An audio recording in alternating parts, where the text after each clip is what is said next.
Good morning, everybody. Welcome to Radio Unbreakable.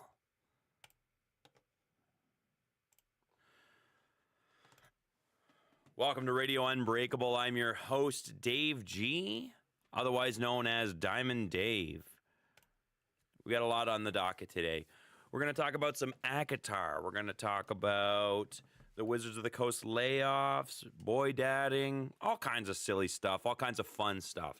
But first of all, I'd like to address the issues that we're having vis-a-vis the frame dropping and what have you with the camera.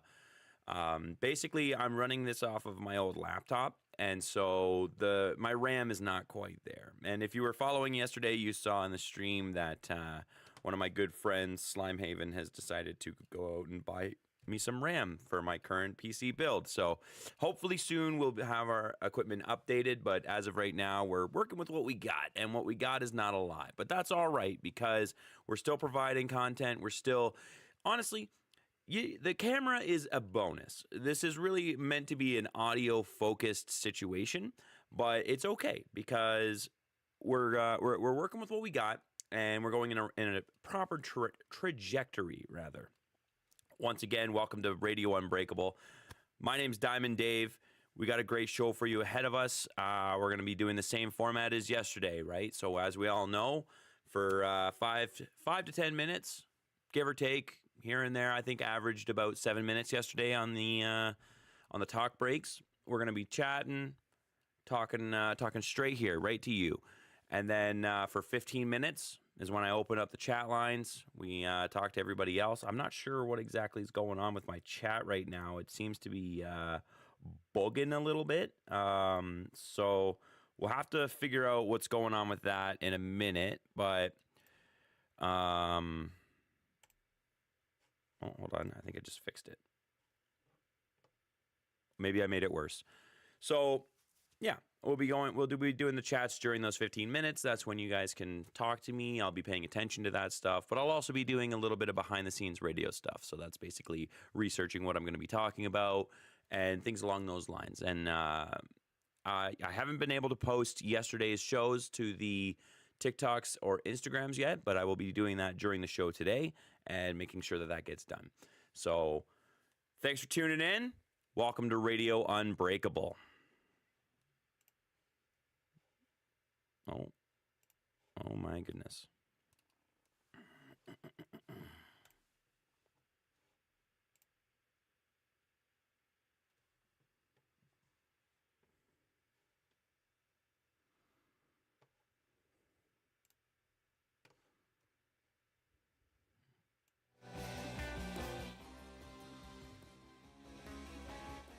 I desperately need to get a mixing board in here.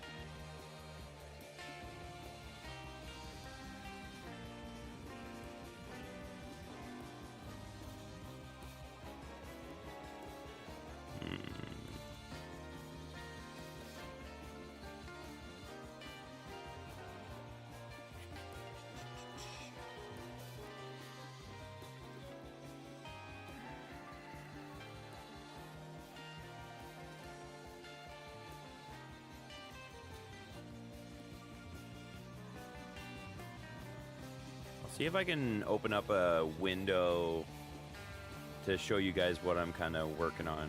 Because like right now I'm just working on moving stuff around, trying to post my show stuff from yesterday.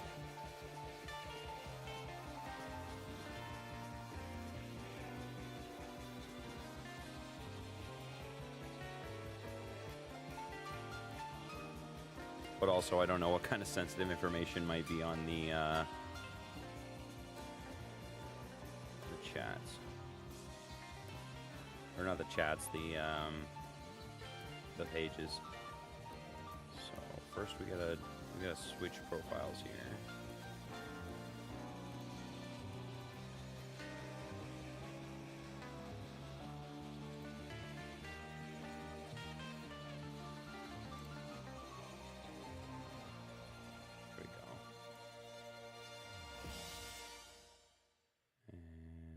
And then we go into Drive.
Okay, well, that's dramatically falling down, so that's nice. That's so many. 3 hours. All right.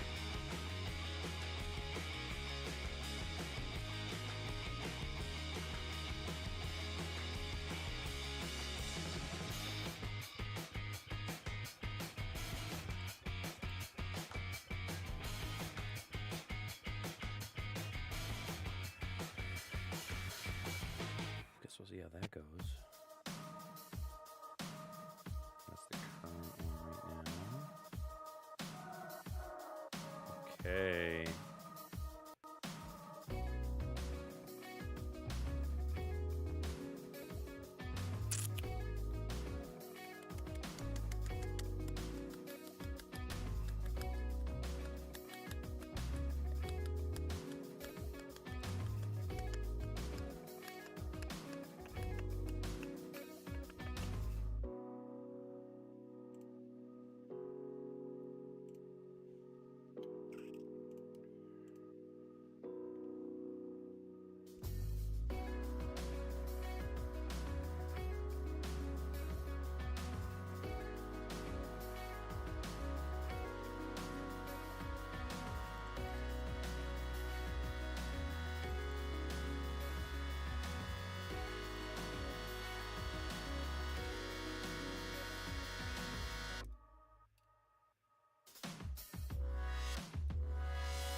Oh, bugger.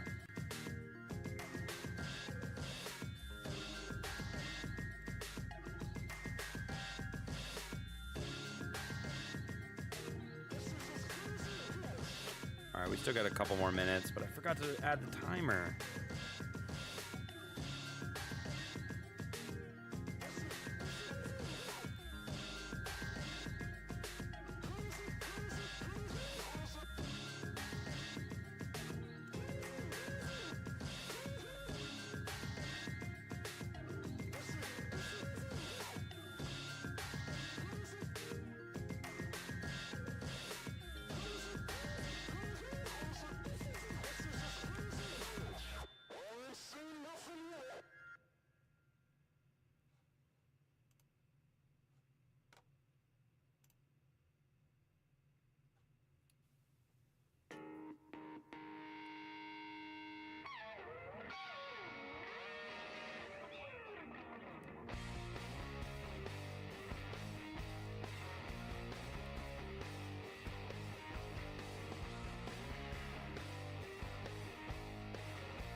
We got some baggy stuff here.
Okay, there we go.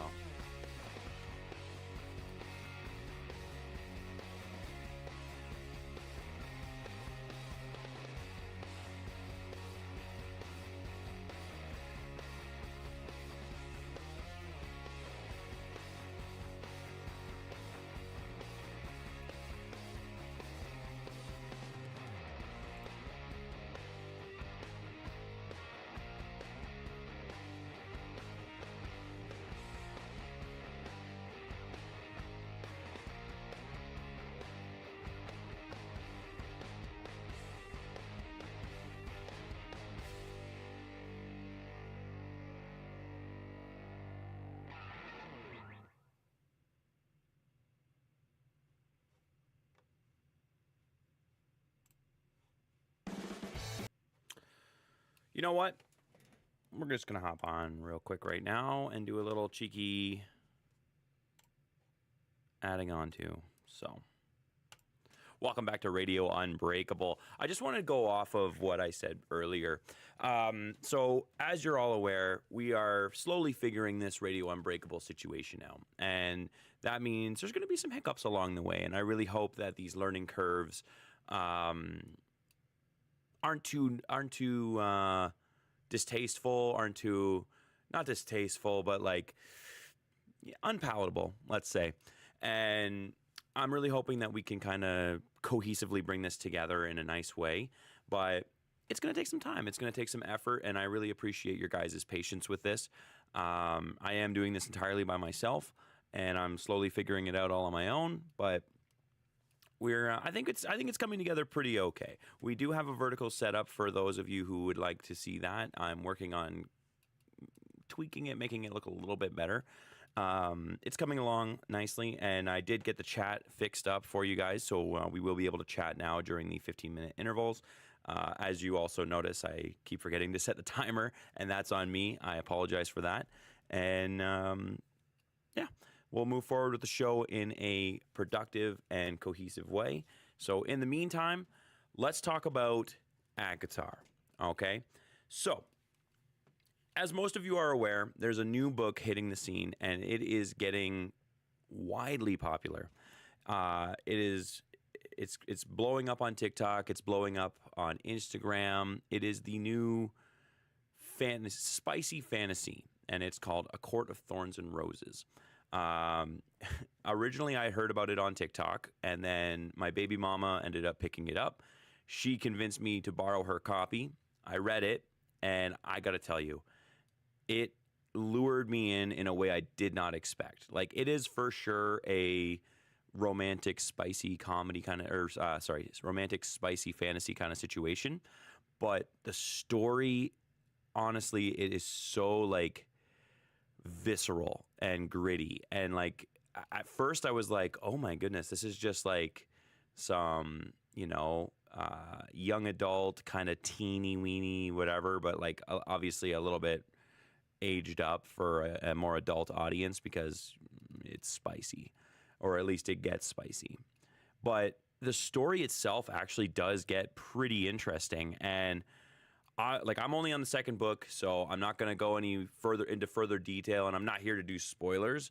But I gotta say, like, I'm starting to get the hype over it. Like, it's spicy. And then actually a podcaster that I really like listening to, Alex Perlman and his wife, they started talking about it, and he compared it to Beauty and the Beast if it was for 18 plus. And I can't help but admit that he's got a point. It is very Beauty and the Beast if it was for an 18 plus audience. But that doesn't change the fact that it is an original story, and it is similar but not the same. And yeah, if you get a chance, go pick it up. It's by Sarah J. Maas. I'm hoping I'm saying her name correctly. It's a fantastic read. Check it out. And that's all I got to say about that, honestly. Oh, that is not the transition button. Desperately need a mixer. Desperately. Okay.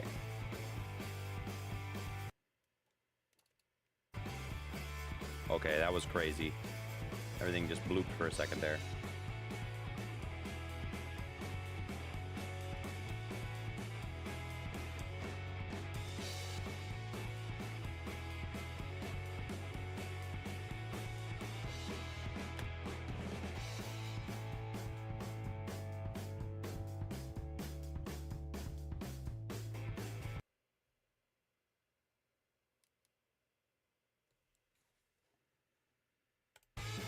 Okay.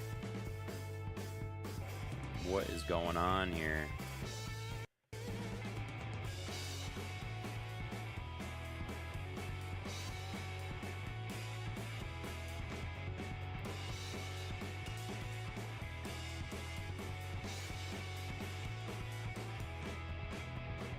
There we go.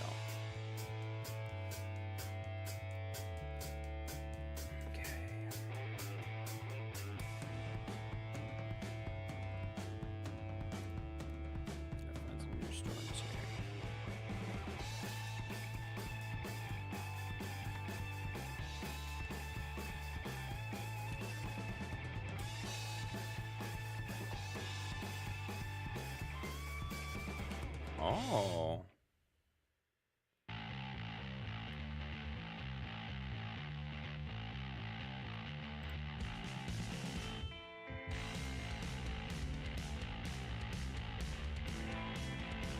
I'll switch over to this one. That way you can see the research. Right? Is that working? Oh, it's not working.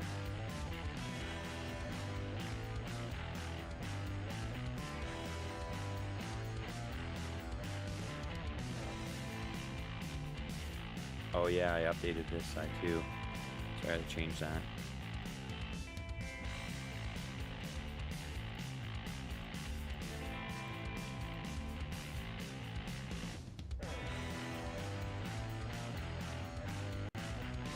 What's going on with you, PC screen?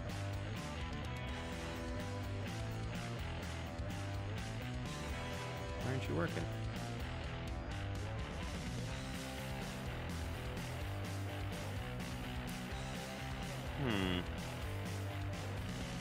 Okay, well, I guess I'll go back to the opener then. That way it's a little more visually stimulating. Sorry about that, everybody. I don't know what's going on with this today. Patrick Rothfuss did an interview.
we got here?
Cool.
Welcome back to Radio Unbreakable. It is currently 9:15. I'm your host, Diamond Dave. I've just read an article about North Korea casually launching missiles at South Korea.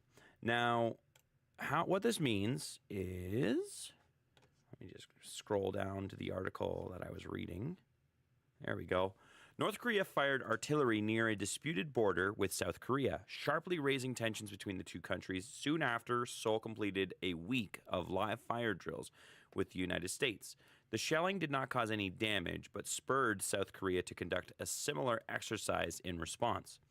So, North Korea basically went, you know what? We're going to try these missiles out on South Korea. South Korea went, yo, why are you doing that? And so they were like, we're going to try our missiles out on North Korea. And so they just casually volleying missiles at one another. And apparently it canceled some ferry services, urged residents of 2 nearby islands to take shelter. And analysts are saying now that the relations between the two Koreas are near their worst in decades. The tension of the world right now is just reaching such a boiling point. It's actually getting kind of like freaky. Like I actually recently read a article about how the world works in cycles. So there'll be patterns. I think it's 4 different patterns. It is tumultuous, cool down, tumultuous, cool down, chaos, and then freedom or something like that. It's something weird like that, and it goes in cycles. And unfortunately, you're never going to believe which cycle we're in right now. And it goes every 20 years. So we're at the end of the 20-year cycle of, yeah, you guessed it, chaos. Apparently, as of 2028 is when things will be back to harmonious, I think is what it was called. I don't think it's freedom. I think it's harmonious. But you can't help but notice, well, we have a war in Israel. We have, like on the Gaza Strip. We have a war in Ukraine and Russia. And now North Korea is firing on South Korea. It's just so many boiling pots. I think I actually just saw another thing in the Middle East right up here. Bilkin returns to the Middle East. U.S. Secretary of State Anthony Bilkin is due in the Middle East as Washington ups efforts to prevent Israel's offense on the Gaza spiraling to a wider regional conflict, multi-war front. So this is in relation to the Gaza Strip offense, and apparently India has sent a warship to a hijacking off the coast of Somalia. U.S. has sent in a strike team to kill a militia leader in Iraq, and there are multiple militias in Iraq and Syria. So again, it's reaching a very hot boiling point around the world, and it's getting a little freaky, guys. I'm honestly getting a little concerned. You know, like we've been joking about World War III for months, years even. But like it's slowly starting to become more and more of a reality every day. And that is a terrifying concept to face the reality of. So hopefully it cools down before 2028. But again, if we go by this 20-year cycle, and it was proven because I think it was World War II and I. World War I happened at the start of the chaotic cycle of the 20 years, and then World War II was the very end of the chaotic cycle. And then the baby boomer era, where they were like, you know, they had crazy affordable housing, crazy affordable university and stuff like that. Like all of that stuff was super affordable for them. They basically lived very harmoniously for like 20 years. And then after that ended, we went into like Generation X and like the 90s, and like things started getting a little tumultuous again. And now we're here, and like it's kind of, you can kind of see the way it works in these 20-year gaps. And like it goes back to the Great Depression, which was like 60 years before. Hold on. Now I'm getting my years all mixed up. I'm going to have to find this article again so that I can properly display it and show you what's going on. But it's so freaky how accurate it was, like to the end of like to the day to the end of World War II, and like it just like switched like clockwork. Chaos, harmonious.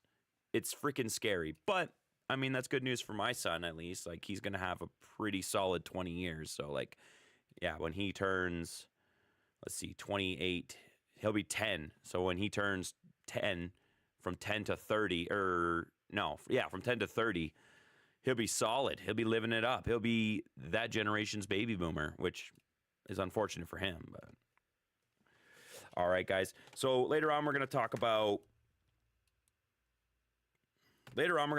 Google Eats cookies. Exciting stuff. could possibly be the end of a certain type of advertising, a type that I know a lot of you are very annoyed with. We'll come back to that in about 15 minutes. You're listening to Radio Unbreakable. Current time is 9:19.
Uh-oh.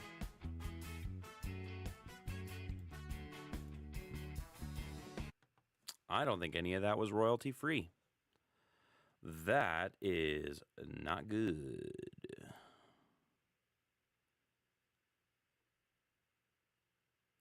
It's no good. No thanks.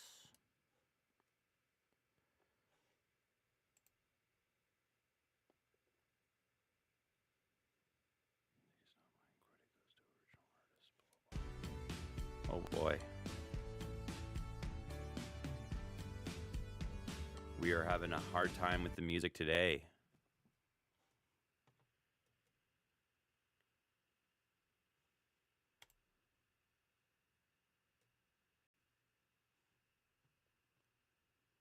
Here we go. That's a little better.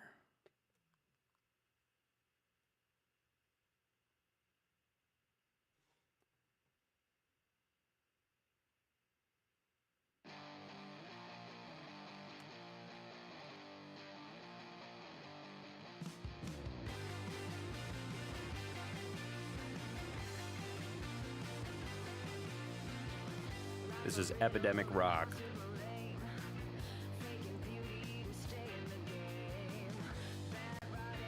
Oh, this one actually has lyrics too.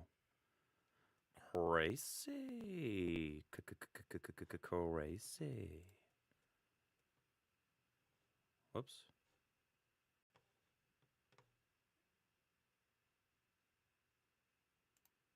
That's not what I wanted to do.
All right.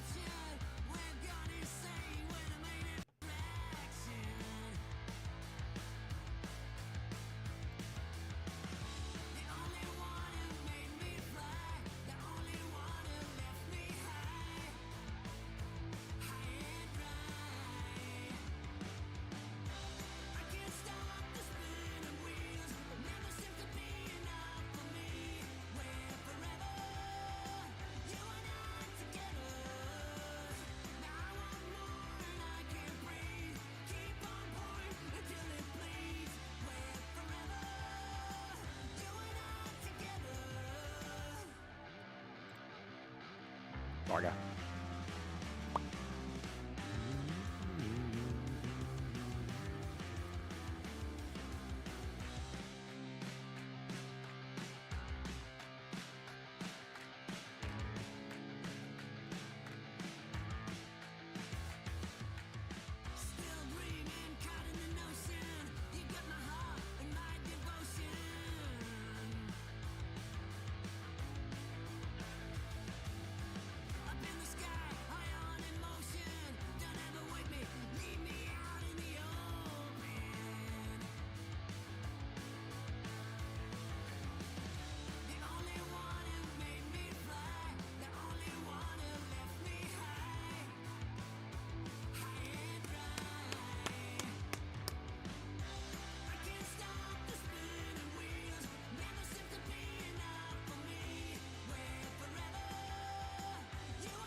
Oh my goodness.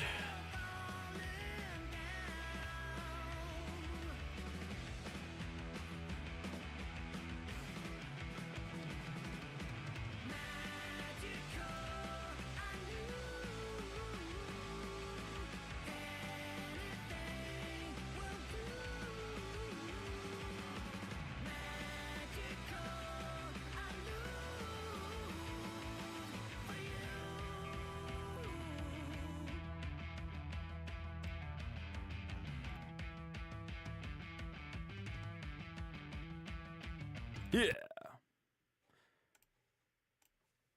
Welcome back to Radio Unbreakable. I'm your host, Diamond Dave, and yes, I did wash my hands. So, as it turns out, Patrick Rothfuss has recently done an interview with Grimdark magazine. Now, I don't think I've ever seen Pat do a bigger interview than, say, 15, 20 minutes. And usually he doesn't really like to talk too much about what's going on in his process or anything like that because he's kind of, he writes very what he wants to do, right? And he's mostly been focused on his philanthropy lately. So, sorry, I got an itchy tattoo. So he's not been talking a lot about his writing. He's not been talking a lot about really anything. Like, he's been kind of radio silent for quite a while. And recently, it looks like it was about a month ago that this got posted. He talked for over 3 hours with Grimdark Magazine.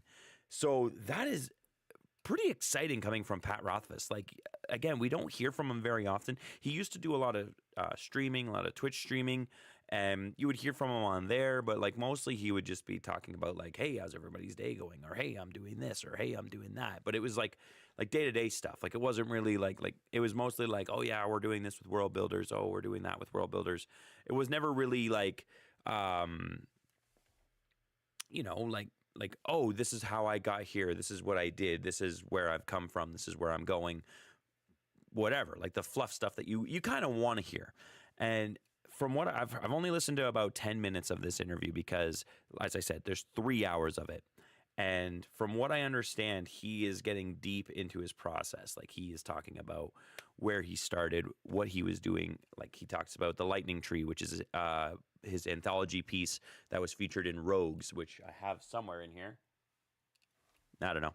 And he's talking about, writing Name of the Wind, writing Wise Man's Fear, his what's going on with Doors of Stone, stuff like that.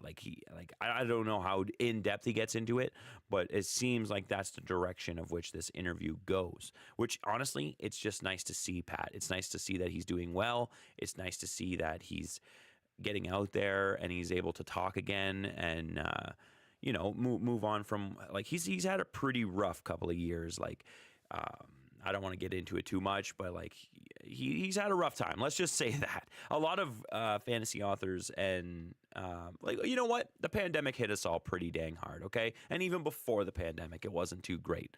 So it's nice to see that he's in a better place now, and hopefully that means that he's able to get himself into an even a good place and mentally be okay to move on in whatever direction that means. I'm not saying that means he needs to sit down and write the book. Honestly, he's given us enough. He's put out a legendary piece of literature. I don't care if it's unfinished. It is it is so good that like he dropped 2 books and he drove millions of people insane because they wanted to get the next book, which honestly is such a toxic environment to put himself into. But he created this just absolutely legendary piece of work that we cannot ignore. And now people are going crazy like, you owe us money! You owe us this! We need it! Publishers, fans, everybody. We went insane. So honestly, I'm just happy to see that Pat's still doing okay, and I'm just psyched for him in general. Coming up in 15 minutes, we're going to be talking about a little bit. We're going to be talking about the difficulties of having a language barrier between your mother-in-law. And that'll be in 15 minutes. Current time is 9:43. You're listening to Radio Unbreakable.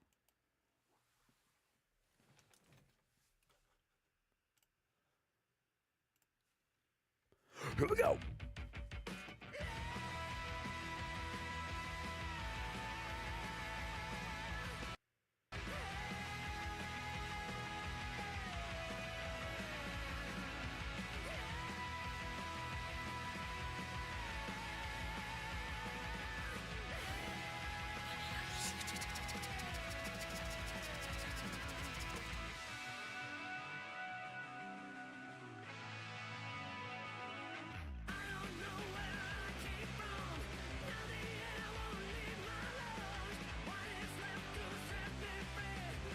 I didn't think you guys wanted to hear me sneeze right through my forehead.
This is Epidemic Rock.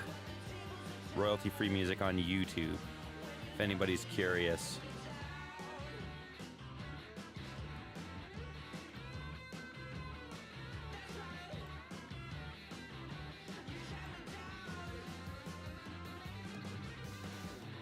Oh no.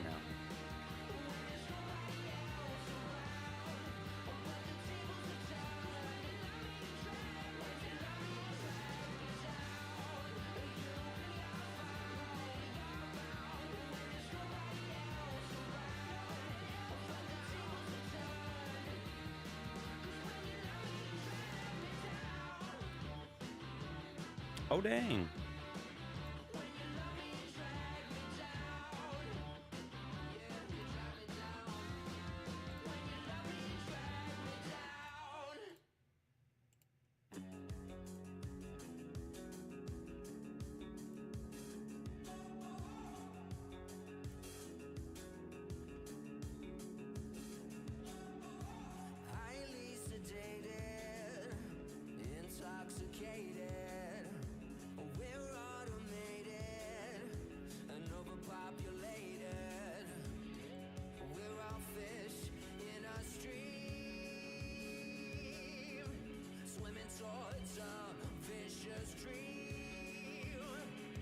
Oh, why did that stop?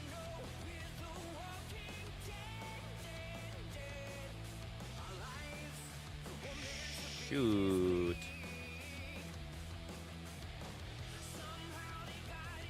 Oh man, has that been stopped the whole time? That's no freaking good.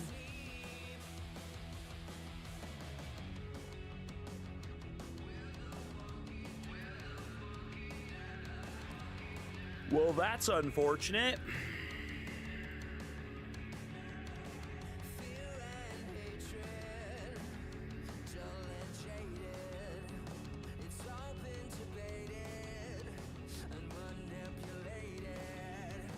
You better not be lying to me.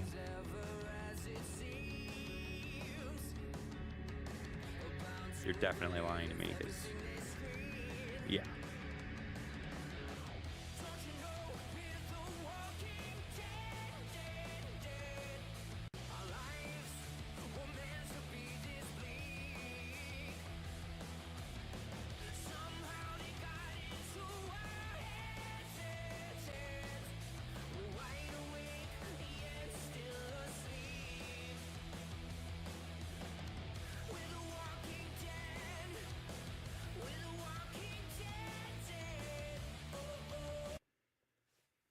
Oh, dang it.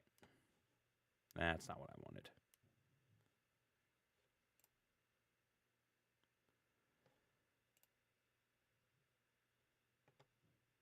Sorry, everybody.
Can I trust you?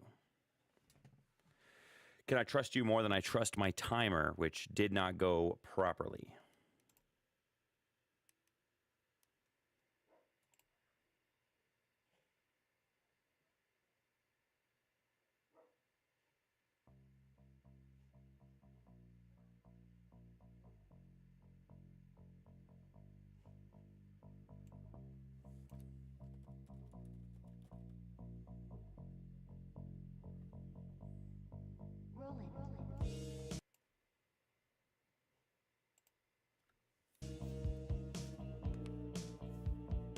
boredom.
Compulsilator.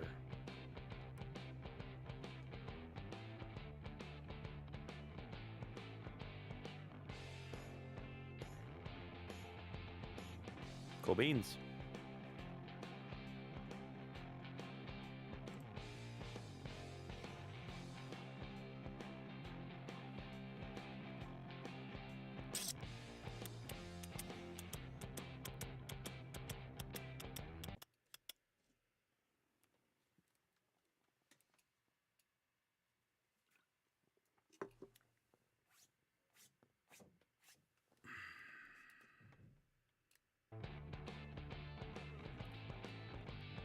Not sure what that sound was.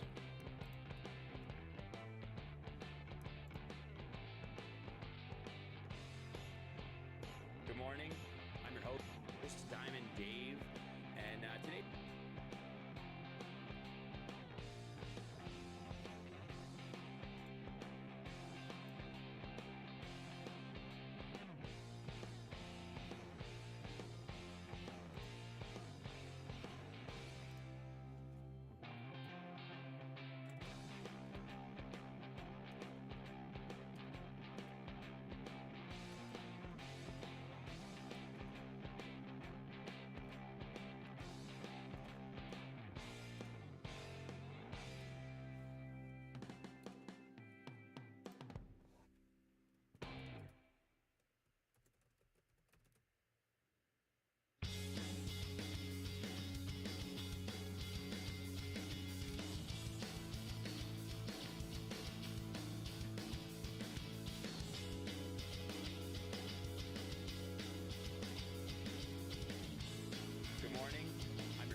Interesting things going on in the world today. So, among them, let me just pull up my notes here real quick. I was ill prepared for this morning. It's the first episode. I stayed up way too late last night, way too excited to get out here and talk to you guys, start the day, and kick it off on the right foot. So here we go. Today we're going to be talking about a few things. We're not going to get to all of it, obviously, but that's why we come on tomorrow and the next day. So,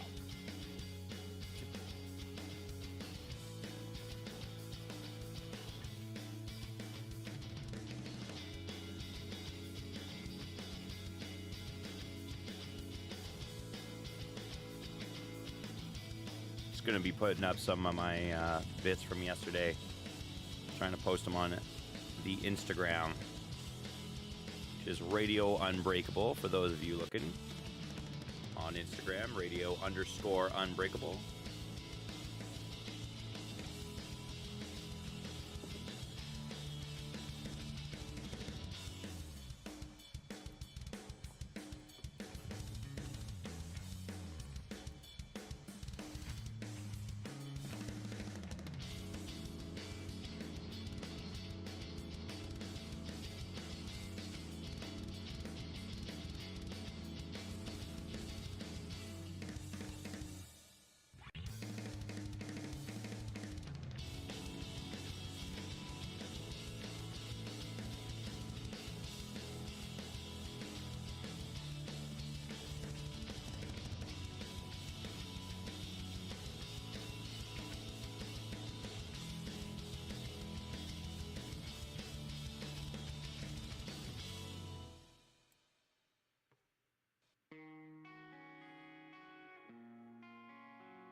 Oh, nice. We got it to work. So now you can actually see what I'm working on.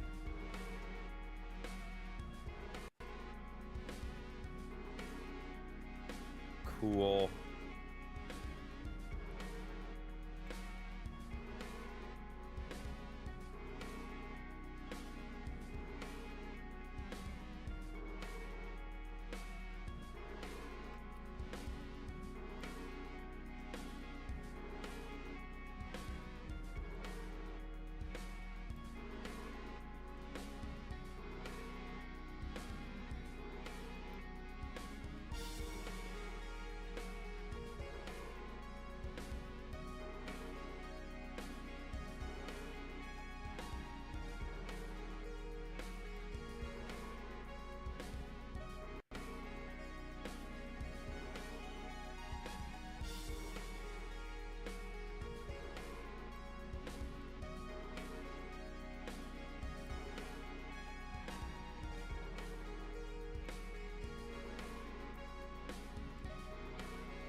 Sheesh.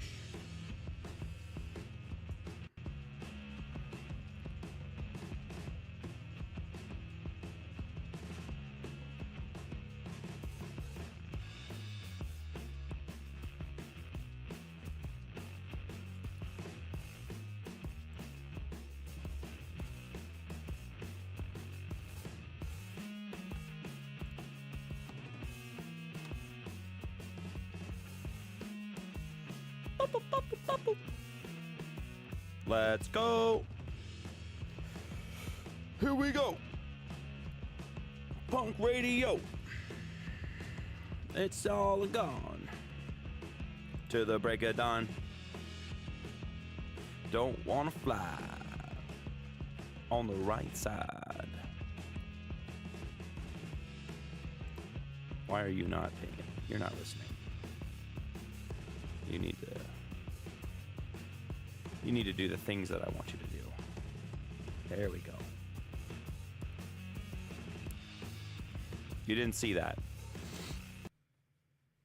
Oh. Just realized I was trying to work on it, huh? Oh. What's going on here? I don't want that. I don't want that.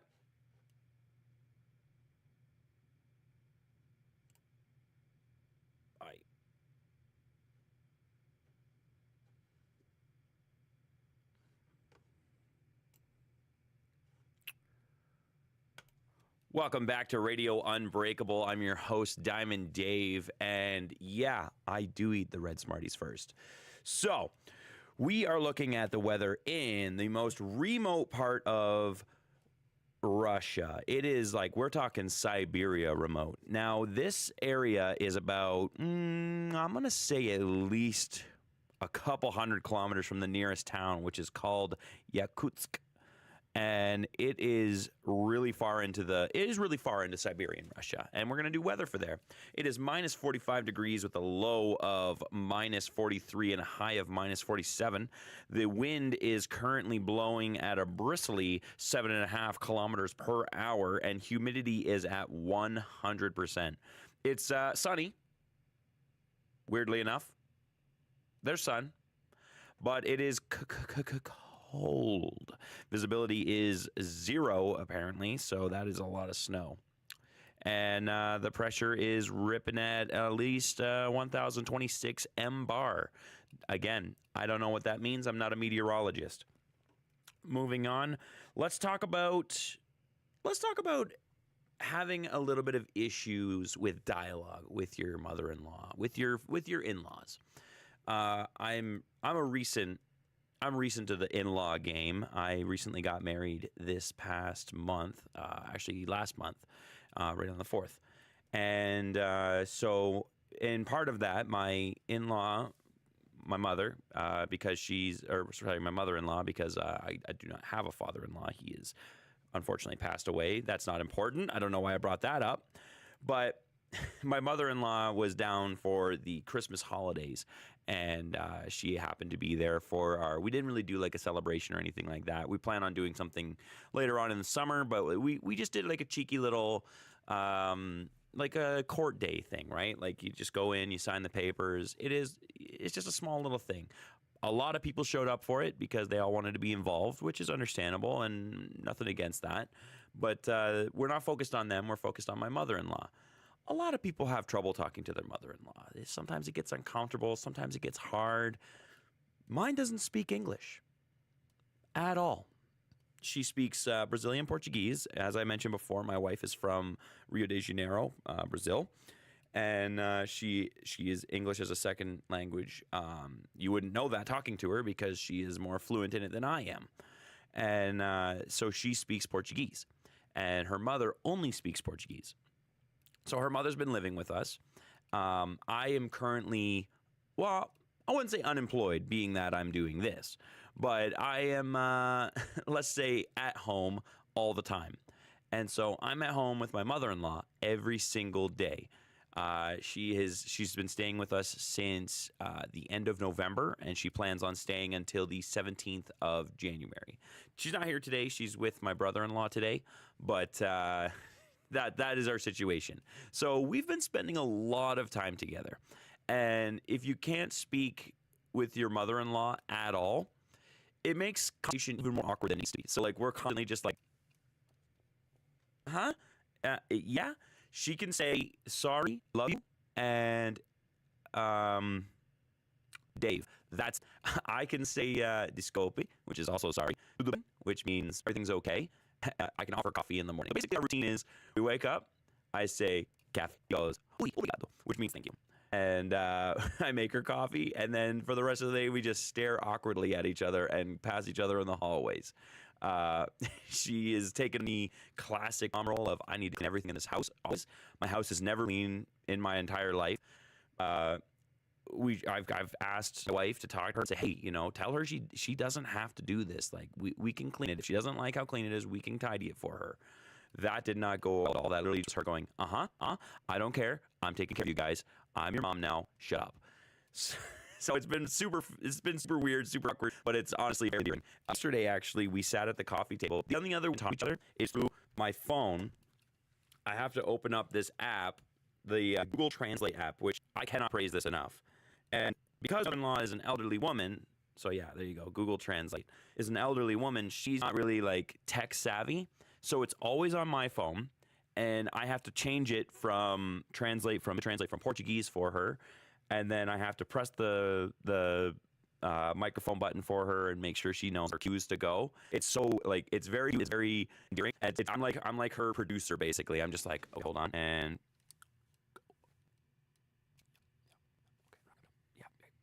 and cut. Perfect. Yeah, I think we got it. Hold on, let me just see. Okay. Yeah. So basically, I would say have some lettuce for the sandwich if that's like. Would you like me to run to the store for you? Okay. Yeah. And. Okay, go. Yeah. Okay. Yeah. Yep. Great. Okay, good. That is 90% of our conversation. But we actually were able to communicate quite a bit. I am actually learning Portuguese. I've got a whole bookshelf over here with Portuguese books in it that are my wife's from when she was a child. She's been teaching me a little bit. I was on Duolingo for a while. I'm looking into getting into some schooling, but obviously it's not going as fast as she would like. And the funny is she thinks that I speak fluent Portuguese. I don't know where she got this thought from because my wife has told her many times, Dave cannot speak Portuguese. Dave speaks only English. He can speak maybe a couple of verbs. He knows a lot of animals, which is weird, and I do know a lot of animals like tatu, armadillo. You're welcome. Tubarão, that's a shark. But I don't speak it fluently in any capacity. But she believes I do. So out of nowhere, she'll walk up to me and just start spewing at me, and I'm just like, and like, oi, Dave. Eu vou tomar banho. Você quer ir ao banheiro? And I'd be like, bañero, bathroom. Sure. She could have said anything. She could have said, hey, I'm going to go in there and completely remodel your bathroom. Is that cool with you? And I'm just like, yeah, you do what you want. And yeah, but anyways, it's been very sweet having her here. We love her company, and we can't wait to go to Brazil and visit with her as well. In another 15 minutes, we'll be moving on. We're going to be talking about the Wizards of the Coast layoff. I've been sitting on this one for a while. I just want to kind of address it. It's not like super important, but you know, it is kind of important in our daily society, right? Like we should really be kind of addressing these kind of things. But 15 minutes, listen to your music, enjoy time, and I can't wait to see you back here on Radio Unbreakable. It is currently 10:15 a.m., and it is still minus 45 in the middle of Russia. Back in 15. All right, let's go back. Trying to post these things on Instagram. See how that's going.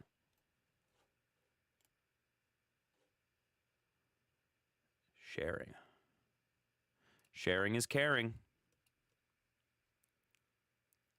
Man, that is just moving like a slug.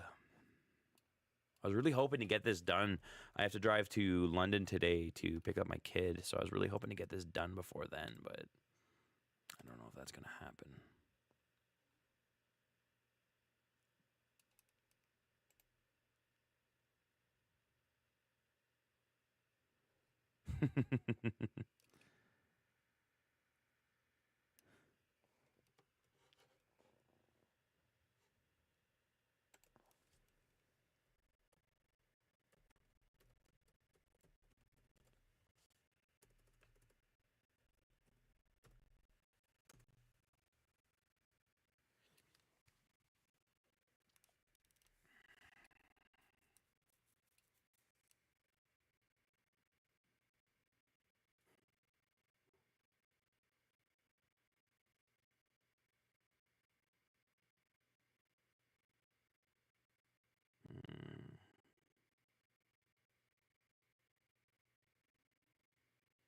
Hooligan of Pikachus.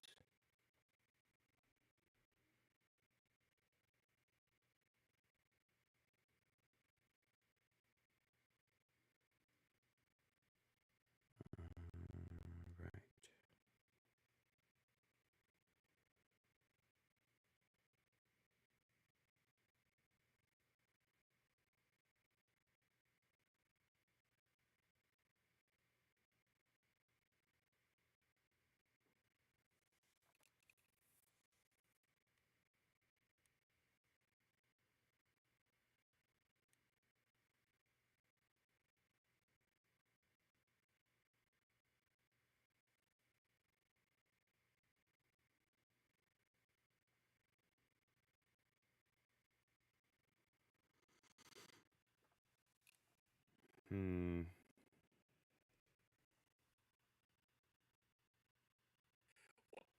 What's up, guys?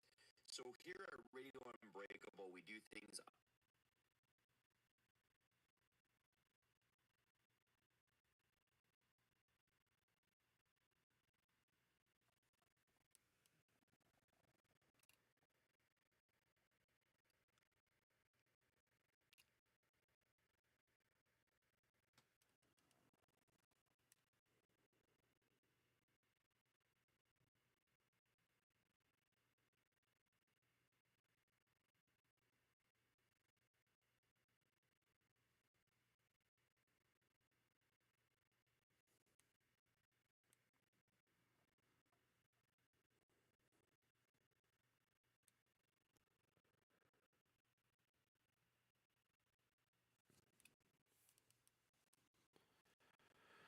All right.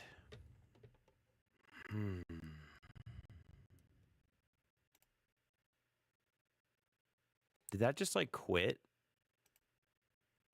I feel like that just absolutely just quit right now. Oh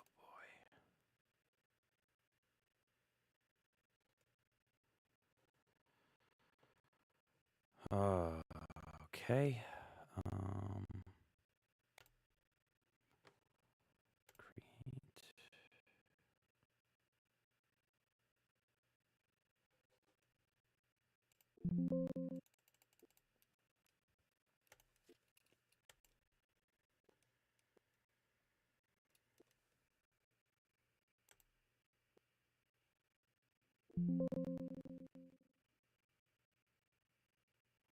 Boogity bong.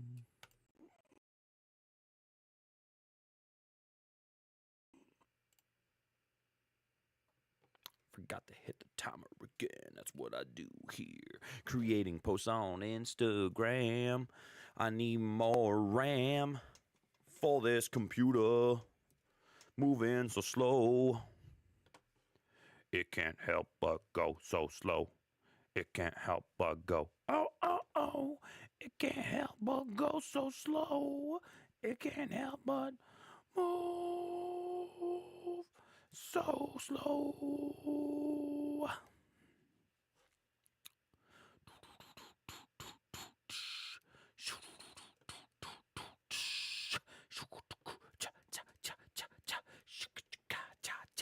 Meow. Meow.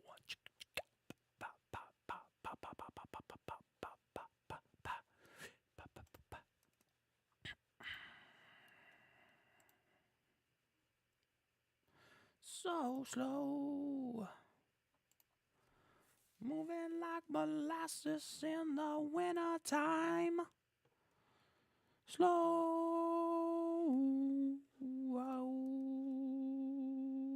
Creating a new post. Oh, man.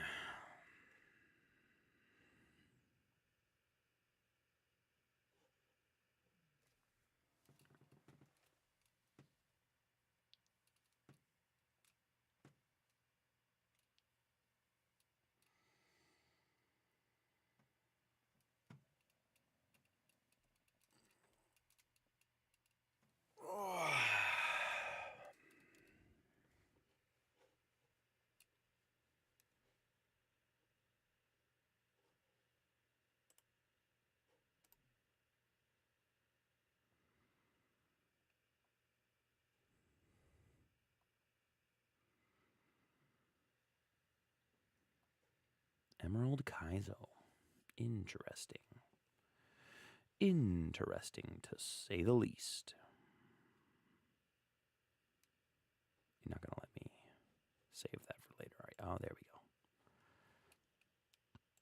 Save to watch later. I'm interested.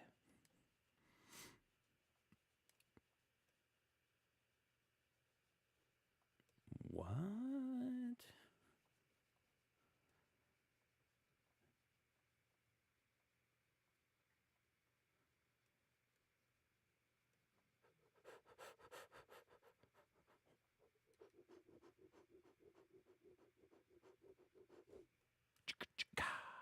Meow, meow, meow, meow, shika, shika. Just sounded like a cat purring. That was weird. Very weird.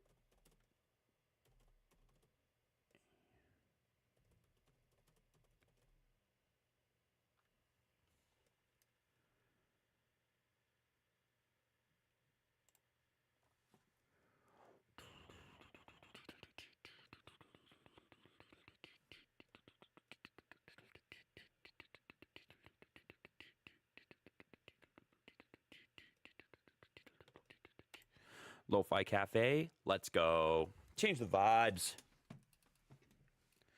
Boo-loo-boop, boo-loo-boop, boo-loo-boop, boo-loo-boop, boo-loo-boop, hey yo. Royalty Cafe, gonna chill out. Watch it all day on the YouTube. Or a Pompeii, get a little crazy. Hey.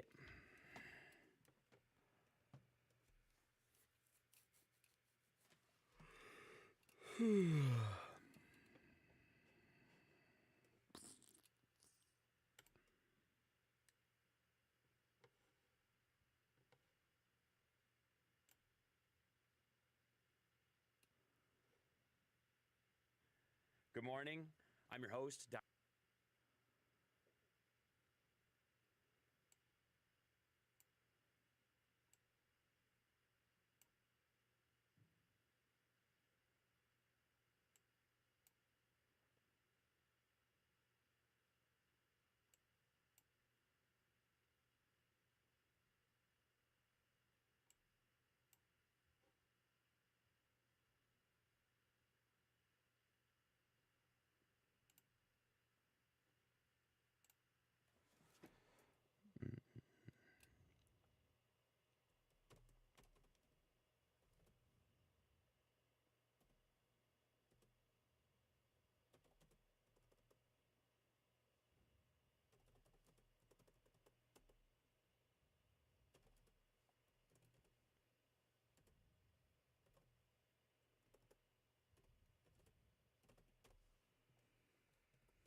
Whoa.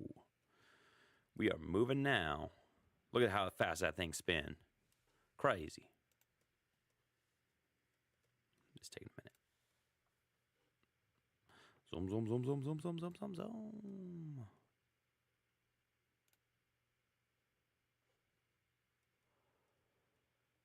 Spinning round, going fast all the town.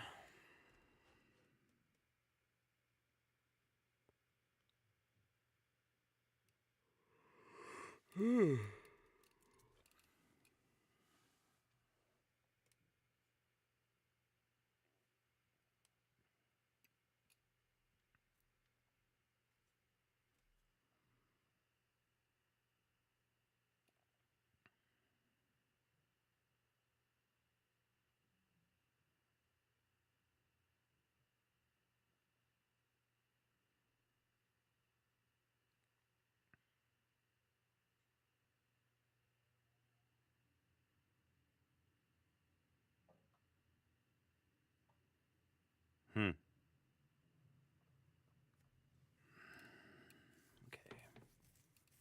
What's going on here? Come on.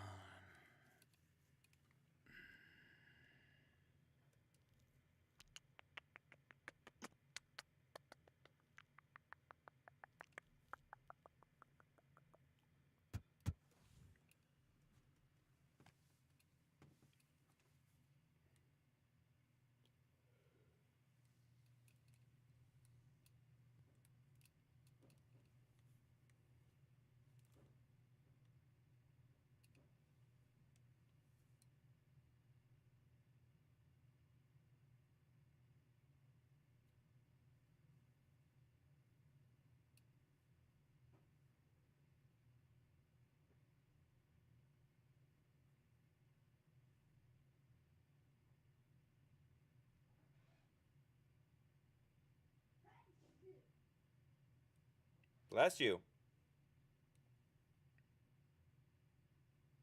That was my neighbor sneezing.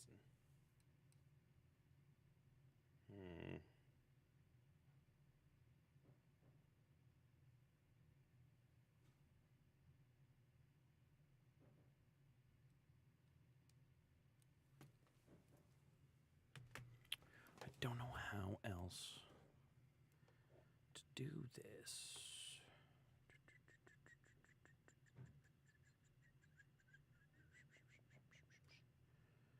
What if I cancel these?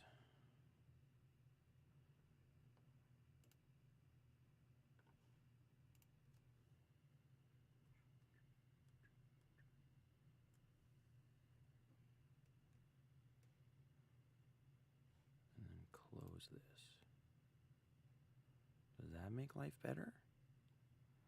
Does that help you in any way? Instagram? Or Facebook? Or not Facebook, YouTube? Don't tell them I said that. Please don't tell them I said that.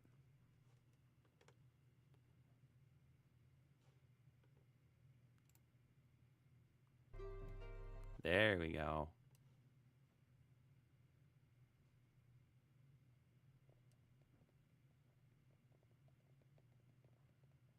Just kidding.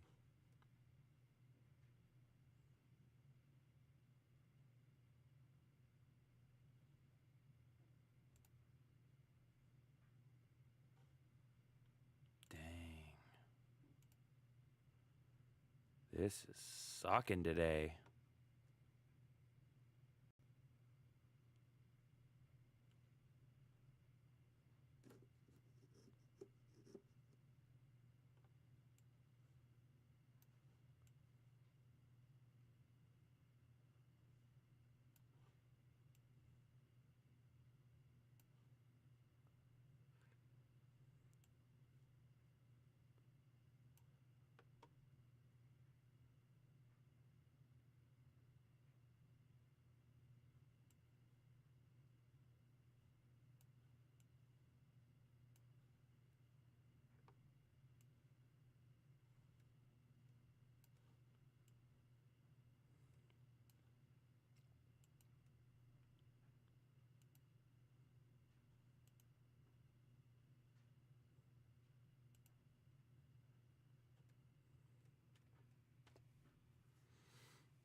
Well, I'm glad you decided to work 3 minutes before I go live.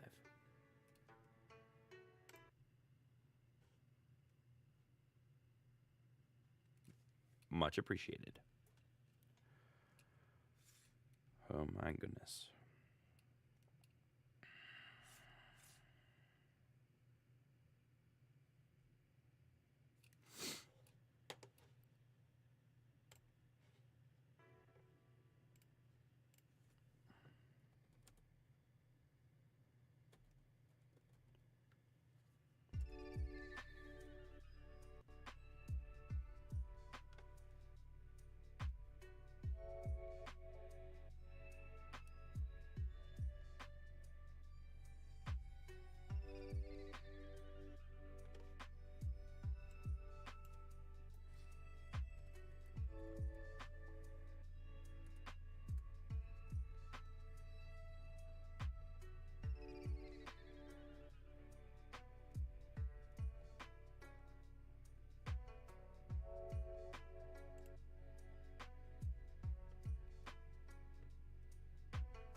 Welcome back to Radio Unbreakable. I'm your host, Diamond Dave, and no, you can't prove where I was on the 18th of June, 2023. You can't.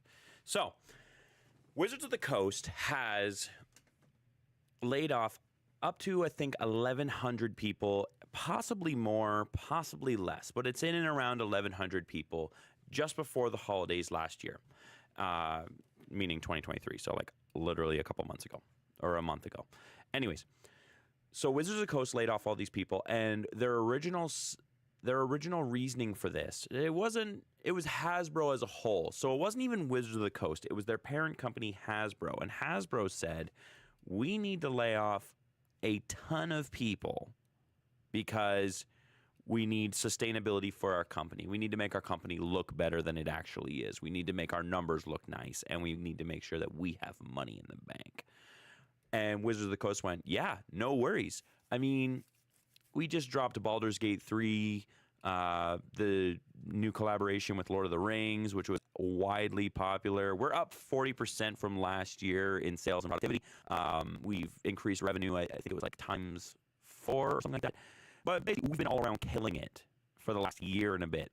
Don't worry. We'll absolutely decimate and I'm using that term quite literally, we'll decimate, get rid of 1/10 of our staffing because we don't need them. It's not a big deal. What did they do for us? Put the Game of the Year out? Make the absolute best collaboration with one of our most popular card games? Come on. Yeah, they did that. That's exactly what they did. So this is something that I think more companies need to focus on, and that's the human aspect, right? Like, I feel like a lot of companies keep forgetting that it's not the bottom line. It's not all about me. It's not about, it's about creating a product that you're proud of, number one. Number two, it's about creating I guess, and you know what? I'll be completely honest with you. When it comes to capitalism, this guy is completely blind. Like, I am just dumb when it comes to capitalism. I don't agree with its core values. I don't agree with how it treats the people that build it. It's only beneficial to 1%. It's only beneficial to the people making the money. People doing the service, if that makes any sense. So in my mind, in my opinion, it should be about community, building a community and providing for that community. Now that might be a little too socialist, I guess, or Georgian, I think. But that just makes more sense to me, right? Like, okay, we're going to support everybody that has built us up to this point, right? These are the people that are the our product of our thing that we are putting out there, and we need to protect them, we need to save them. So instead of, oh, hey guys, Merry Christmas, you're laid off. Why not? You know what? We need to become better, look stronger. So let's put that money into our company. Let's put that money into the ground floor and make it so people want to be here. People fight to be here. This was something that was very popular, I think, early in like in the baby boomer era, right? Like you would have all these crazy jobs, and they would be like, you get a retirement pension. You have think about your grandma and grandpa's pension, right? They're living on a pension right now, and they've been doing it for years because that's what was offered to them. They had crazy pension. They had benefits. Everybody owned their car. Everybody owned their house. Everybody went to school. Like, why can't we go back to a time like that? I don't understand why our infrastructure and our economy is so twisted now to benefit 1% of the world, while the rest of us fight just to pay our bills and just to move forward in a positive direction. It's immensely frustrating. Honestly, I don't know any other way to move forward on this, and I do feel for those Wizards of the Coast employees that lost their jobs over the holiday. I really hope that they were able to figure out their situation and able to recoup their holiday season and move forward in a positive direction. So, in 15 minutes, we're going to get back to the music, and it is currently 38 a.m. just outside of Nuuk, N-U-U-K, Nuuk, Greenland. It is currently -3 degrees with a low of -10 and a high of -9. Currently, it's -3. Sunny. Winds are a bristly 2.6 kilometers per hour, and humidity is only 58%. So that's better than the 100% in Siberia, but not by much. We are doing cold weather today, if you didn't know. That is on Radio Unbreakable. I'm Diamond Dave. It is currently 10:39 a.m.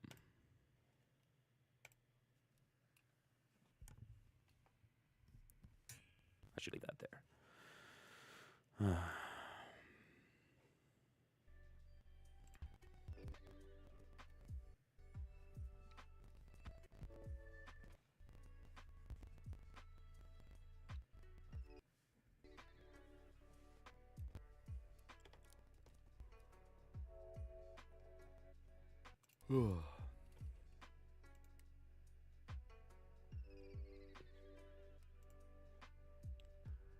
Still trying.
Man.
Okay. Oh yeah, I teased this. So I should definitely talk about that.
Whoops.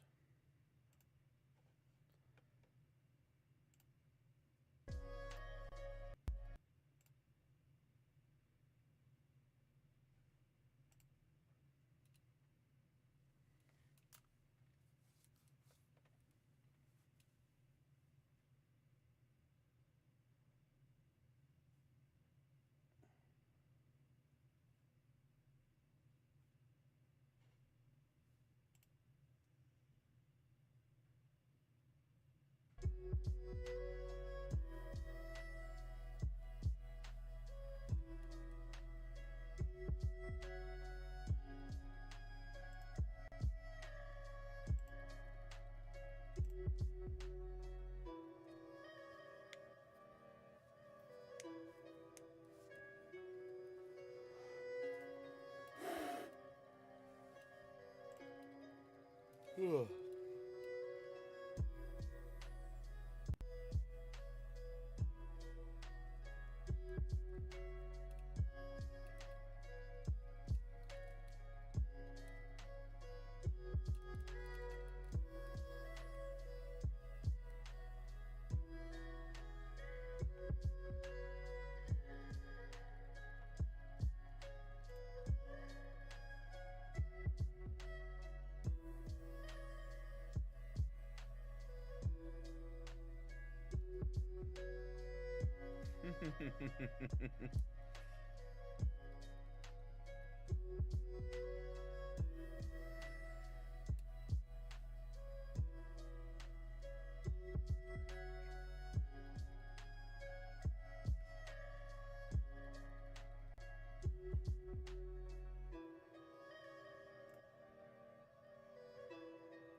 Doggo.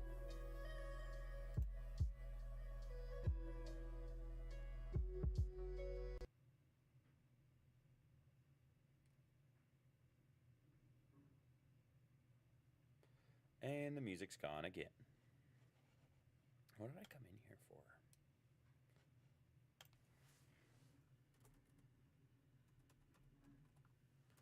See what's going on with old Hanky Boy. Hank the Tank. Okay.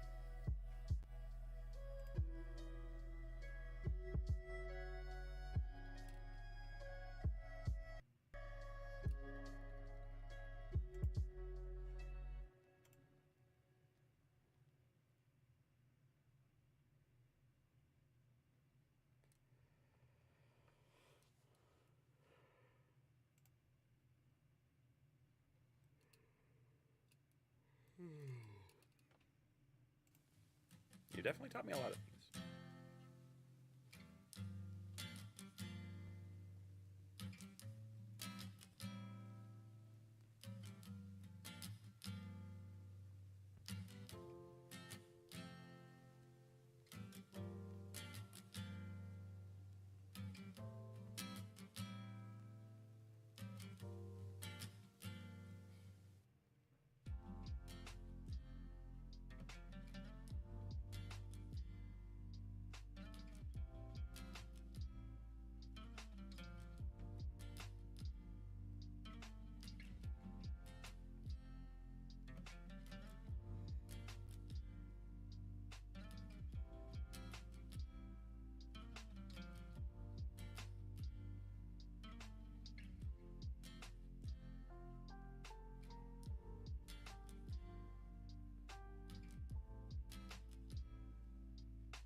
These are all very interesting.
Welcome back to Radio Unbreakable. I'm your host, Dave G. And yeah, I'm all out of coffee. So, Google has decided to kill cookies And what that means is it is taking steps forward towards killing cookies. The tiny text files stored on your browser.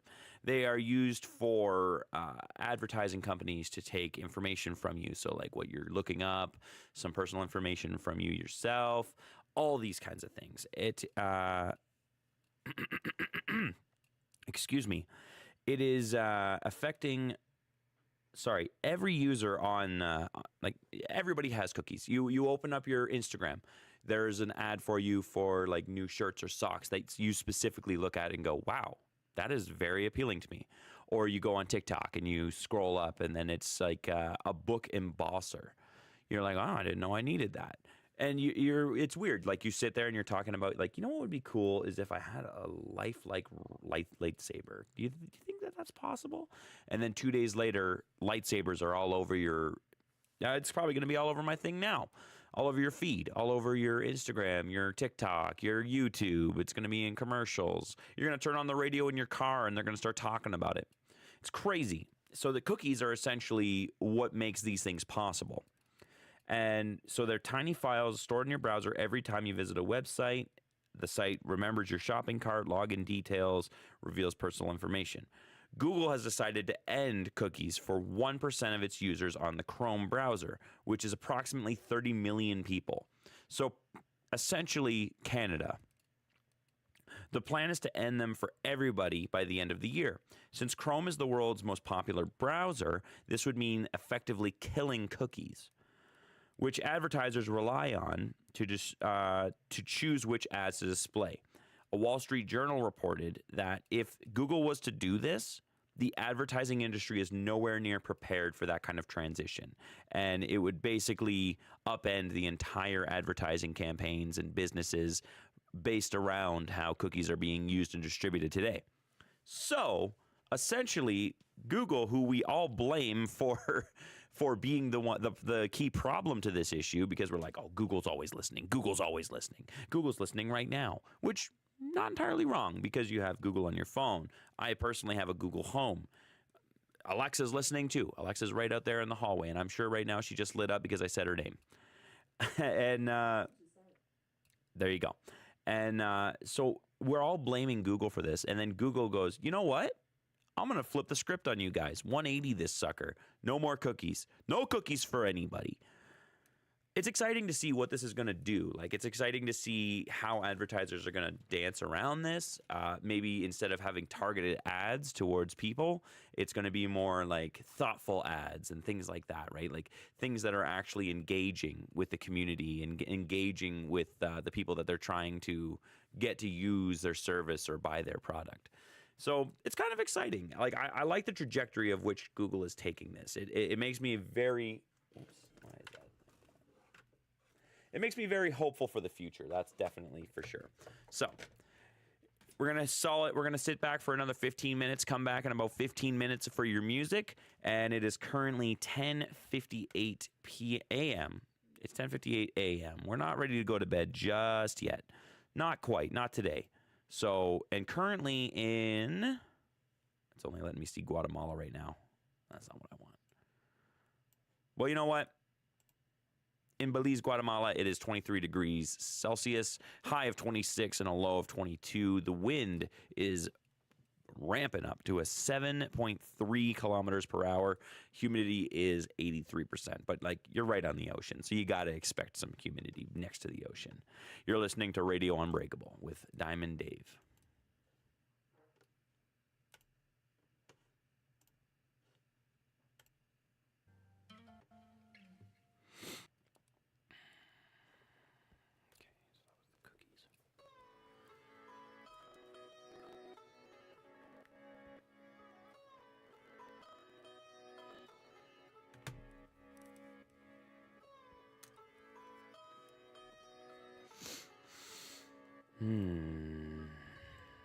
Oh, now you want to move around.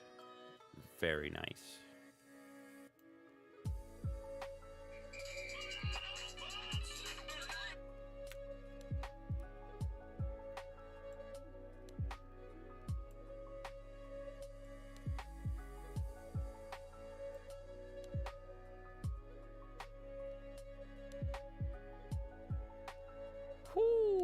a little brisk up in Quebec.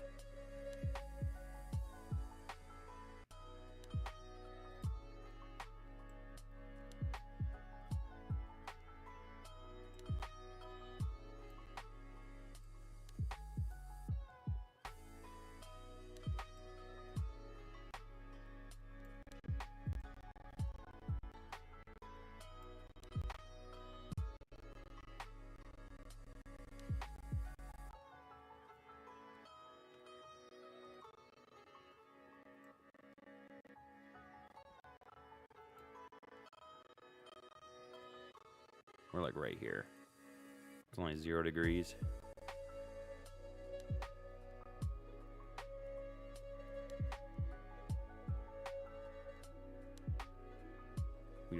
We are not even seen on the map. Sad. Chatham's on the map and we're not. That's sad.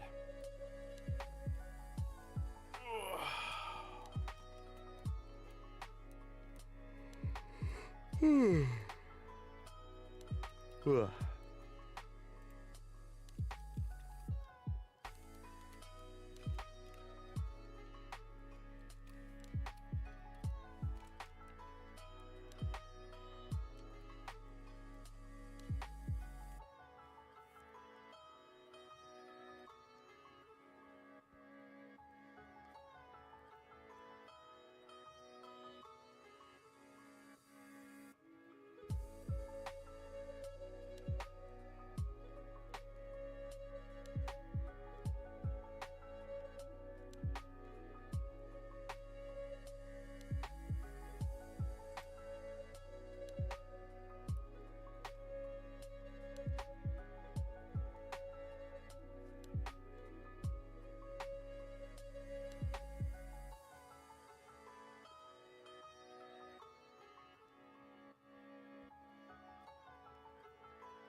Oh boy. Cyberpunk reference.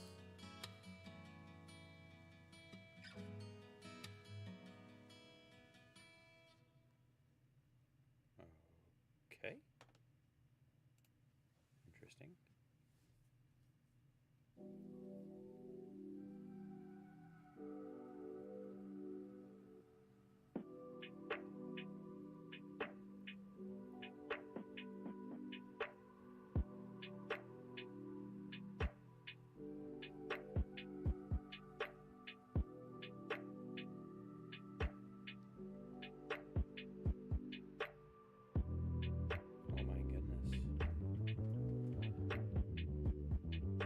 On here. It's crazy. Okay. Well, that wasn't necessary. Kendall Jenner.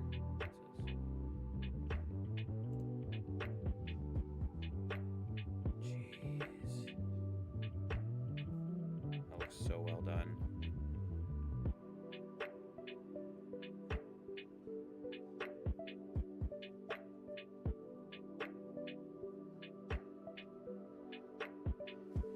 Here we have Ori, Devi, Denna, and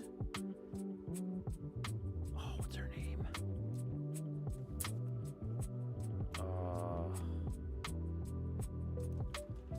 I know her name.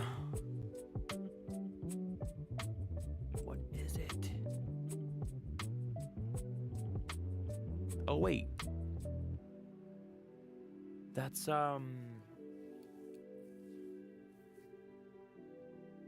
Oh my goodness. Oh.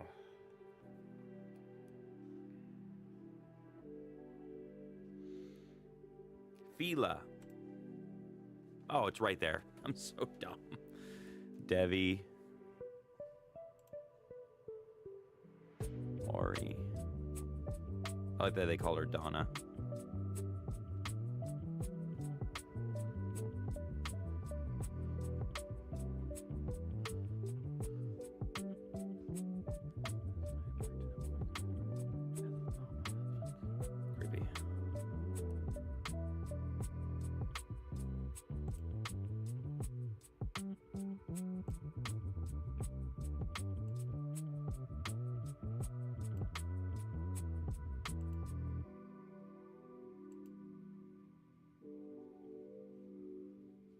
they're all from Tasmania. Florence. Pooh. How much crazy blank is in this game? A lot. A lot. Oh.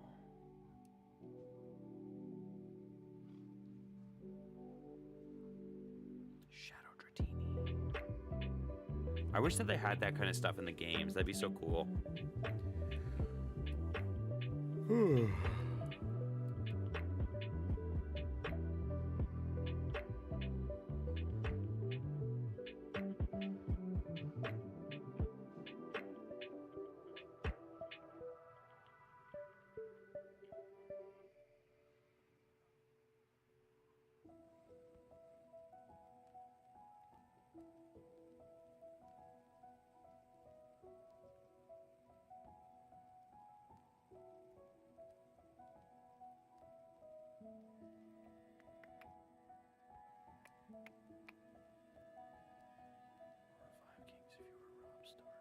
No idea. Because I'm not a king. If I had a nickel for every time the Pokemon trainer from the DLC had a Pokemon on their outfit, not in said DLC, I would have 2 nickels. Which is not a lot, but it's weird that it's happened twice.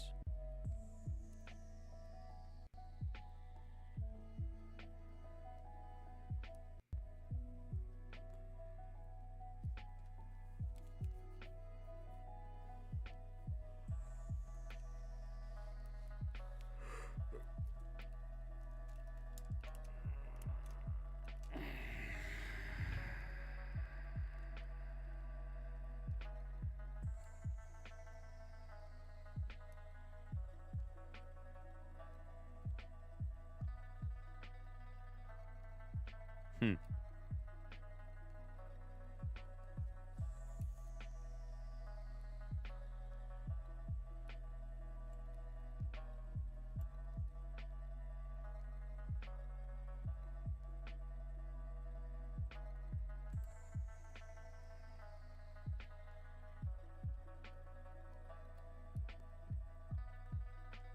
Ten companies that own everything you buy. Cool. Cool beans. Whoa. Not really finding anything interesting to talk about over here. I'm gonna leave.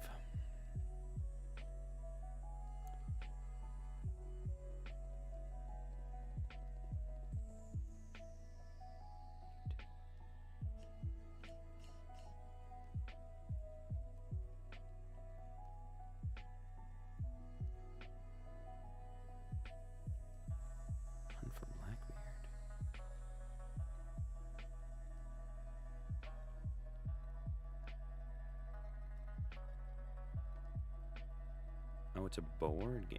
Interesting.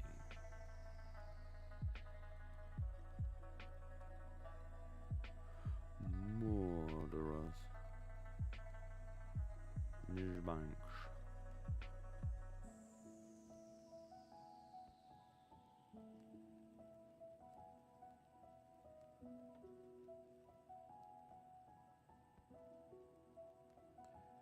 French supermarket drops Pepsi. Oh.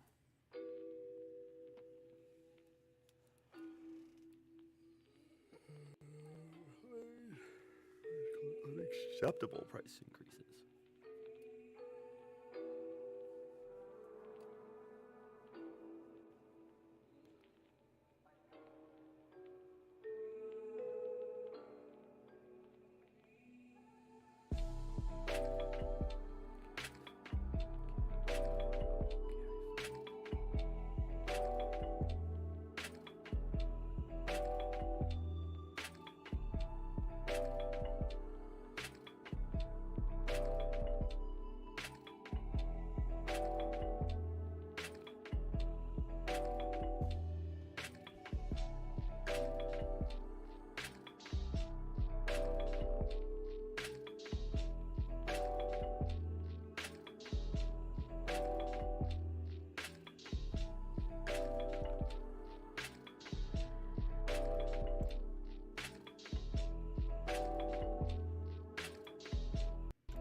Welcome back to Radio Unbreakable. I'm your host, Diamond Dave, and yeah, I do get my peanuts from the grocery store, which also is where a French supermarket has decided they are going to drop Pepsi, 7-Up, and Lay's chips. So the French supermarket called Carrefour has dropped PepsiCo products, which includes Pepsi, 7-Up, Lay's. And they do this because of what they have called unacceptable price increases. And this is not the first time that they've done this. They've done this with Milka chocolate, Philadelphia cheese, and Mondelez products. They also did it with Oreos last May. And Carrefour has also started putting stickers on a lot of their products that warn of shrinkflation. If you're not 100% sure what shrinkflation is, that's basically, so they're selling the same product for the same price, but there's less of the product in the packaging. So they're just taking away. So it used to be 520 grams for $5.99. Now it's 340 grams for $5.99 or something along those lines. That might be a little extreme, but essentially that's what's going on. The French government is keen to fight inflation, is what this article is saying, and cost of living increases. The Minister of Finance is clawed back at food companies with undue profits. Is threatening to claw back food companies undue profits if they do not pass on lower prices. But the data has showed that the rate of inflation is increasing. So basically, the French government is like, listen, we are not accepting this blowing inflation out of the water situation. We get that the pandemic happened, and you guys use that as an excuse to blow everything out of proportion, but we are not having it. Knock it off. Meanwhile, in Canada, we have Galen Weston, who owns President's Choice, Loblaws, what have you. And he's basically like, Canada's saying, hey, Canada's doing essentially the same thing. They're saying, hey, knock it off with these increases. They are too crazy. We're going to start making you accountable for these. And he goes, shut up about it, because either we raise the prices or you don't get groceries. And Canada's fighting back on it in a big way, which I do appreciate. I'm sure most Canadians appreciate this. And we're just getting a lot of pushback from these food companies like PepsiCo, Oreo. And Galen Weston's actually blaming it on the food companies as well. Meanwhile, grocery stores are pulling in record profits for the last, I think, 3 years, since the start of the pandemic until now. And they use that as the first example of it. Oh, well, we have a harder time getting things in because only essential workers, blah, blah, blah. Then that all went away, and they went, well, it's not our fault, we're killing it. But there's still evidence of shrinkflation. There's still evidence of inflation. There's still evidence of price gouging for everything. You want to go buy a bag of chips? Yeah, it used to cost you $3. It's going to cost you at least $7 now. Yesterday, we went and tried to buy a blender. It was like $70 was the cheapest blender we could find. Like a year and a half ago, this was like $30 for a blender. What is going on? Like, you can't do anything now for less than $40 outside of your house. It's insane. But hopefully with what they're doing in France and what they're doing here, we're going to start reeling that in a little bit and making life a little bit more compatible and acceptable for everybody. A little bit more comfortable cost of living. 15 minutes, we're going to go back to the music for a little bit here. You're listening to Radio Unbreakable. Current time is 11:20, and just coast of, you know what, we're going to do some hometown weather. It is currently 0 degrees in St. Catharines, Ontario. Welcome once again to Radio Unbreakable. We'll see you in a little bit. Sorry about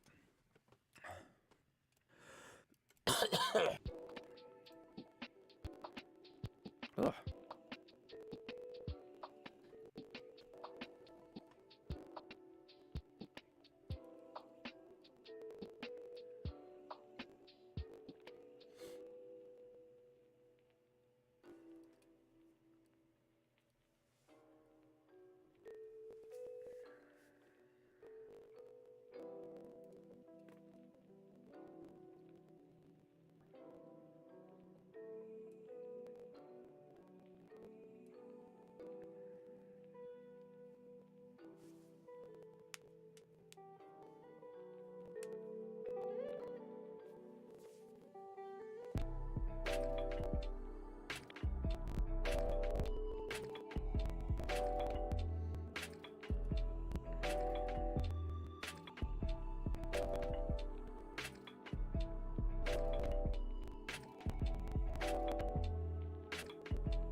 You're Radio Unbreakable. I'm Don Dave, and I time in Mario Kart. Lil Nas X is getting a HBO documentary for his career. It's going to be for the first concert that he ever did. So basically, he was launched into success. If any of you guys remember Old Town Road with Billy Ray Cyrus, he was launched into success. He ended up doing a huge concert called Long Live Montero. He went on tour from 2022 to 2023, and HBO decided that later on this month they're going to be putting out a concert documentary for the Lil Nas X Long Montero. It premiered last year at the Toronto Film Festival, and it will be playing at 8 p.m. Eastern Time on January 27th on the HBO network, as well as it will be available for stream on Max. So filmmakers Carlos Lopez Estrada is the one who's going to be behind that, as well as Zach Manuel, and that'll be Zach Manuel's directorial debut. Oscar has been nominated before for Raya and the Last Dragon, which was a great movie if you saw it on Netflix. So it's going to be following Lil Nas X's career as well as his sexuality, and it's going to be broken into three parts: rebirth, transformation, and becoming.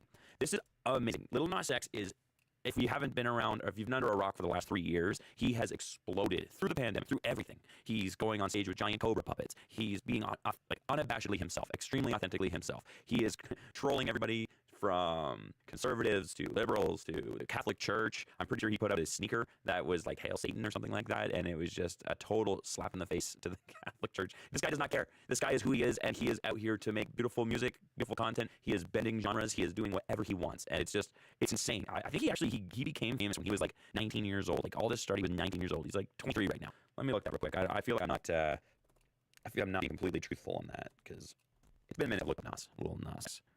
Yeah, he's 20 years old. There you go. Bam. I nailed that. He's doing crazy costume changes. He is, and everybody agrees. He's the man right now that is perfectly centered around a turbulent time. Right? He's, how do they quote this? An unabashedly queer mega talent born that had been and is all about where he's going. He falls right in the point of Pride Month and is an ironclad case for Lil Nas to be the right man at the right moment. He will be talked about for years to come. Absolutely. That's what I mean. People with these kind of personalities, these giant, massive personalities, like it's just perfect. It's something that you can't help but stare at. This is going to be as big, I believe, as like Taylor Swift or things like that. Probably not Taylor Swift. Please don't attack me in the comments. If you want to battle me, hit me at the Pokemon Stadium. That's where you'll find me. Right? But this is what I mean. Like draws in so much, like all this charisma draws in so much attention, and then it's using that in the proper way. That is so nice. And I like that this is a nice place for maybe people that are feeling people in the Pride community. Actually, this is a great opportunity for them, being like how attacked they've been in the last couple of years. Transgender people being attacked in the media constantly, and in the United States right now, there are a lot of states that are doing passing hurtful bills for these transgendered people and queer people and people in the Pride community, and it's unacceptable. And I feel like something like this, a massive star like this, getting this kind of spotlight, will do nothing but help elevate their message and elevate the ability that we have to help them and provide for them and protect them. So I'm very excited for this. Again, January 27th, something to look forward to. 8 p.m. Eastern Time. It's going to be called Lil Nas X: Long Live Montero. It's going to be showing up on HBO, the channel, as well as streaming on Max, hopefully the same day. There's no information on that, but I'm assuming it'll be available to stream right away. If not, shortly after it's posted on the show or the channel. That makes sense to me. But I am a radio guy, not a TV guy, so hard to say. We're going to go to mute for another 15, and then when we come back, it'll be our last break for the week, and we'll wish you guys a happy weekend and move on from there. Once again, you're listening to Radio Unbreakable. Current time is 11:41.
Oh, I see. Okay.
Welcome back to Radio Unbreakable. I am your host, Eve, and we have a bit of an update on the Claudine Gay situation here. Hold on, let me just find it again. Just had it up. Unfortunately, it flew off on me. There it is. Okay, so I'm going to read you the article verbatim, okay? So the resignation of Harvard president, sparked by plagiarism accusations, was in fact the latest salvo in a wider culture war. Both of the key figures at the center of the scandal agreed. Criticisms of Claudine Gay were concentrated among conservatives alleging American universities were biased against them. She herself argued in the New York Times that the push to oust her was about more than one university and one leader, a phrase largely repeated by the conservative journalist who had led efforts to remove her. The successful campaign to topple Harvard's president is about much more than Claudine Gay, Christopher Rufo wrote in the Wall Street Journal, framing it as part of a broader push, a grueling form of trench warfare against organizations perceived as left-wing. I don't know what is going on in American politics right now. All I can tell you is it looks like the right and the left are just, honestly, the more I read, the more it seems like the right is just attacking the left consistently and constantly, just trying to hold them down under the water as much as they can. And so with the removal of Claudine Gay, this is just like the first step in a much larger issue if it keeps continuing. It's war on all fronts. It's war on the political front. It's war on the literal front. It's war. It's everywhere. We're just fighting. As I said earlier, it is the era of chaos, and there's nothing we can really do about it because we just have to see how it shakes out essentially. So, if you guys are interested in finding any of these articles or whatever, I keep getting them from a newsletter, a free online newsletter called Semaphore Flagship, and that's how I get a lot of my information, a lot of my news. From there, I look it up further on Google, and then we do some more information hunting and some more research, as it were, all over the place. But that is how we do a lot of what we do here at Radio Unbreakable. That is one of our many resources. Another resource is, of course, Google, Reddit, pretty much everything else. Wikia, reading it from books off the top of my head, lots of things. Currently in London, Ontario, it is -3 degrees with a high of -1 and a low of -6. The wind is blowing in at 2.1 kilometers an hour, and the humidity is up 68%. So humidity and the cold, not a great combination. That is going to be freezing. But luckily, we're only up to -3. We don't even have snow, so can you really complain? And it's a beautiful sunny day out there today. So wait, hold on. You know what? It's actually not that beautiful. I thought it was nicer than it actually looked, but I've been wrong before, and I'll be wrong again, because here at Radio Unbreakable, leave it us. Current time is 12:03 p.m. We got one more break before the end, and then we wish you guys a happy holidays. It's not a holiday, it's a weekend. They're kind of like mini vacations if you think about it.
Understand that the use of term intifada in context of the Israeli-Arab conflict is indeed a call for violent armistice against the state, including violence against civilians and identified Jews. Are you aware of that? That type of hateful speech is personal warrant to me. And there are multiple marches at Harvard with students chanting, "There's only one solution: intifada revolution." A globalized intifada. Is that correct? I've heard that thoughtless, reckless, evil language on our campus. Yes. So based on your testimony, you understand that this call for intifada is to commit genocide against Jewish people in Israel and globally, correct? I will say again, that type of hateful speech is personally warrant.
All right, welcome back to Radio Unbreakable. I'm your host, Diamond Dave. And yeah, diamonds are the hardest substance on earth.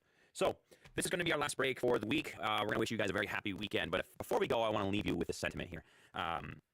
We're in New Year's now, and everybody has New Year's resolutions. And one of mine is to get back into shape, get a little bit better, stay healthy. Mostly this is because my doctors have told me you need to do that. If you don't want diabetes, you got to do that. So that's a genetic thing with my family. It just, basically for the rest of my life, you got to be in good shape. Great. So we're already having issues with that, right? Like pushing up against it and just like, oh, come on. I'm going into, and I try to go in before the show every day. 6:45, we wake up, we go, I drive my wife to work, I come here, I turn on the mics, I turn on the camera, we do the show. But we're just having pushback on it. It's hard. It's hard getting into a routine and having ADHD and everything else. It makes it even harder. But we're getting through it. We're figuring it out. Monday, we're going to get started on, we're going to get going. But I found this other form of New Year's resolutions, and they don't have to be monotonous things. They don't have to be, oh, I plan on writing 5 pages of whatever a day. I plan on going to the gym once a day, or 5 times a week, or whatever. No, it'd be fun. It could be, I'm going to try a new cake every month. I'm going to draw a picture every 3rd day. I'm going to visit a new place every quarter, so every 3 months. It can be anything you want. It doesn't have to be crazy. It doesn't have to be monotonous. It doesn't have to be anything like that. It can be fun. Why can't it be fun? I'm going to catch a Pokemon every single day. That's my plan. I'm going to catch a Pokemon every single day. Anyways, hope you guys have a great weekend. We look forward to seeing you on Monday morning at 8:30 sharp. And thanks for listening to Radio Unbreakable. If you'd like to hang around for the remaining 15 minutes or however time we have left here, feel free. We got some lo-fi music courtesy of Lo-Fi Hip Hop Beats 24/7, Lo-Fi Geek. So, toodaloo. We wish you all the best and have yourself a great weekend.